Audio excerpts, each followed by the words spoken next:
अस्सलामुअलैकुम dear students. यकीनन आप एसएससी 1 एग्ज़ाम ट्रांसलेशन की सिलसिले की जो फर्स्ट वीडियो है वो ज़रूर देख चुके होंगे।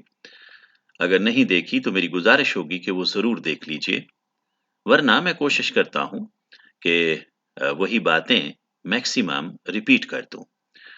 आपके एग्ज़ाम में इस तरह का एक सेंटेंस आता है और आपने उसको इंग्लिश में ट्रांसलेट करना होता है। इससे हटकर भी ट्रांसलेशन एक फ़न है, ये ज़रूर सीखिए। क्योंकि हमारी मकामी लैंग्वेजेस यानी उर्दू जैसे हम जहाँ भी बोलते हैं या समझते हैं, तो हम कुछ भी सोचते हैं तो उर्दू में सोचते हैं। और फिर अगर हमें ये फ़न आ जाए कि हम अपनी ज़ुबान को ट्रांसलेट कर पाएँ इंग्लिश में, तो समझ लीजिए कि आपका काम हो गया। तो आप कुछ भी जो कि कह लें कि ज़ख़ीरा है नॉलेज का इस वक़्त इंग्लिश में मौजूद दुनिया में कहीं भी जैसे गूगल कह लें, तो आप उसको स्टडी कर सकते हैं, समझ सकते हैं, आप उसको दोबारा से लिख सकते हैं। तो ये फ़न ज़रूर सीखिए। एग्ज़ाम अपनी जगह पर, लेकिन आपकी लाइफ़ समझ लें कि बहुत-बहुत आसान हो जाएगी।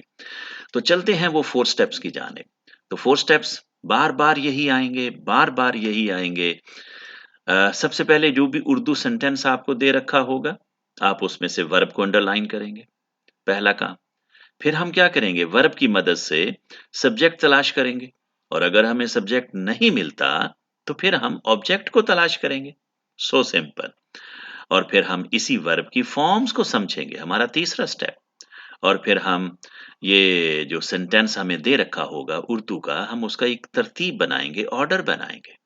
बहुत सिंपल हैं ये स्टेप्स। बार बार यही स्टेप्स आएंगे। वीडियो को पॉज कीजिए और अच्छे तरीके से इन स्टेप्स को रट लीजिए। पहला स्टेप हमारा कि हम वर्ब को अंडरलाइन करेंगे।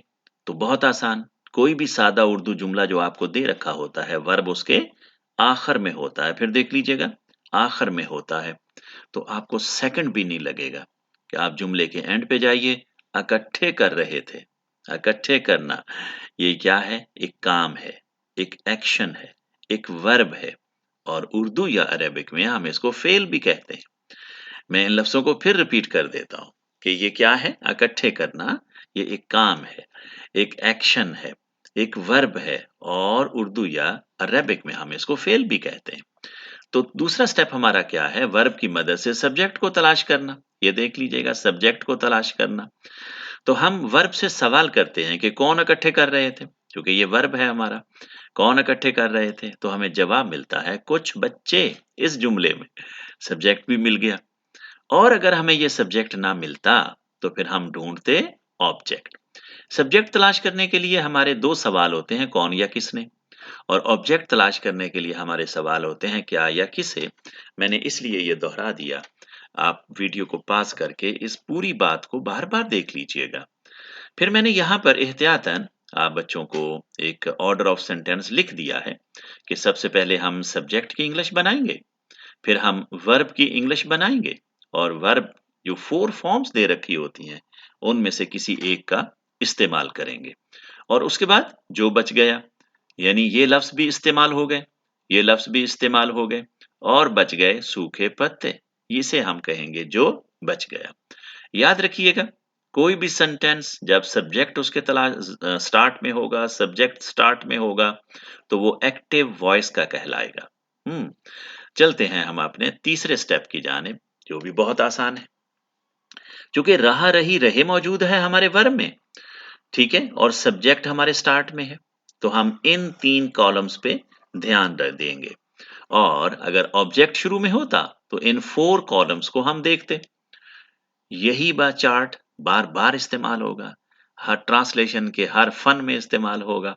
तो मेरा बेटा वीडियो को पॉज करें और अच्छे तरीके से इसको समझ लें, स्क्रीनशॉट ले लें, ताकि आप चलते फिरते इसको तैयार कर सकें। तो रहा रही रहे मौजूद है, देख लीजिएगा। फोर्थ फॉर्म आएगी, आईएनजी लगेगी, आईएनजी लगेगी।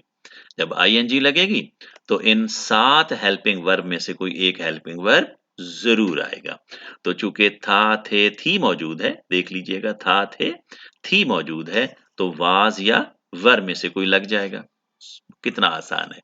लास्ट स्टेप है हमारा कि हम क्या करेंगे, ऑर्डर ऑफ सेंटेंस बनाएंगे, वो तो तकरीबन आप समझ चुके हैं। सबसे पहले सब्जेक्ट देख लीजिएगा, कुछ बच्चे, यानी कि सम बॉयज, और इकट्ठे कर रहे थे, ये देख लीजिएगा। उसके बाद वर्ब आएगा हमारा, इकट्ठे करना, कलेक्टिंग। फोर्थ रहा रही रहे मौजूद है, आईएनजी लगा देंगे। आईएनजी लगेगी तो हेल्पिंग वर्ब जरूर आएगा। तो चूंकि था थे थी है, यानी फेल इन आकेस, तो हम देख लेंगे कि सिंगुलर है तो वॉज, प्लूरल है तो वर। तो चूंकि बॉयज प्लूरल था, हमने वर लगा दिया। जो बच गया, सूखे पत्ते, ड्राई लीव्स। अब इसको हम इकट्ठा कर लेते हैं। सम बॉयज, ये हमारा सब्जेक्ट, वर कलेक्टिंग, ये हमारा वर्ब, और ड्राई लीव्स, जो बच गया। कितना आसान है। मेरा बेटा वीडियो को पास कर करके, एक वीडियो अच्छे तरीके से आप बच्चों ने रट ली, तो समझ लीजिए क्या, ट्रांसलेशन का फन आपके हाथ में आ जाएगा और जिंदगी मजेदार हो जाएगी। अल्लाह ताला आपको बहुत खुशियां दे। वस्सलाम।